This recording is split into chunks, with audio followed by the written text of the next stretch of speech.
Lavender Hill in Cape Town are living in fear. They say shootings in their immediate surroundings have increased during the last few weeks. My colleague, eNCA reporter Monique Mortlock, joining us this lunchtime. She's been tracking this story. Good afternoon, Monique. What have teachers in Lavender Hill been telling you about how bad the situation has been recently? Pradhan, I have to give some background to this story. Last week, I was contacted by a teacher at Lavender Primary School in Lavender Hill. She told me, Monique, you have to come. The situation is so bad. And this is a teacher who's been working there for more than 2 decades. She lives in the area. She walks to school on a daily basis. So violence or gang violence isn't anything new for her. Even when I spoke to her today, she told me it's nothing new, but this last month has been so incredibly traumatic for them. She says that the educators have been receiving counseling from an NGO called Hope House, because over the last 3 or 4 weeks there have been frequent shootings, and not only just in the area but directly in front of and around the school. The school is situated in the middle of warring gangs, and what has happened is the gangsters, or the alleged gangsters, will shoot at each other, shoot through the school or over the school, whether there are children on the school grounds or not, whether teachers are present or not. And in a recent incident that was last week, the shooting was so bad that dozens of parents living around the area rushed to the school to go and fetch their children.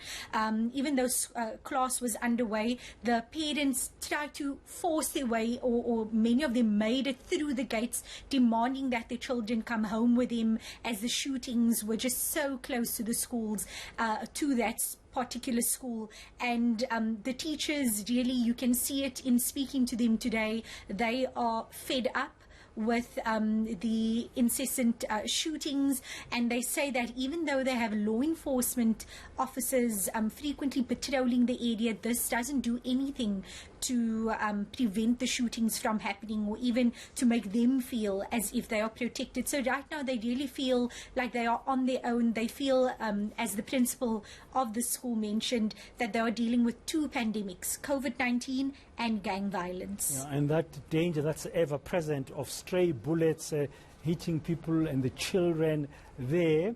I mean, the authorities there on the ground, if people are so exposed and feeling vulnerable and frustrated, besides patrolling the neighborhood regularly and stuff, what other measures are they saying they're willing to take to assist and protect the community? After all, they're supposed to protect and serve that community. The Western Cape Education Department has told me that they are aware of what is happening. As I spoke to the Community Policing Forum earlier, they said this seems to be a pattern that happens for the most part of 2020. Things seem to have calmed down. It was quiet around that area, but now there seems to be a flare-up once again, and they believe that it could die down again in the next month or 2. But I mean, in this time of the violence occurring on an almost daily basis, there is a need for what we've heard from so many communities like Lavender Hill. There's a need for a sustainable solution, not just a reactive solution where you have a shooting like this happening and police officers arriving. And this is something that the principal told us about. She said that while they appreciate law enforcement officers being there, they appreciate the WCD making those calls to SAPS and the city's law enforcement,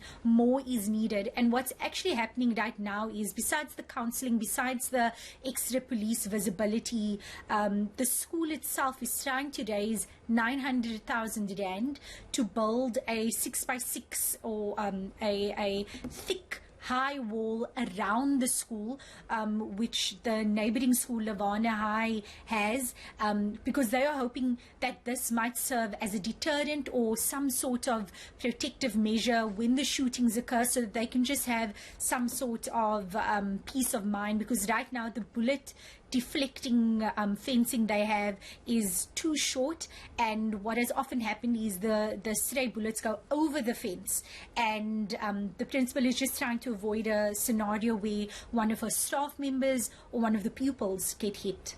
Thank you very much with that update, Monique Mortlock here this lunchtime on that terrible situation in Lavender Hill, where those schools, they're battling to keep the teachers and the students, the pupils themselves safe.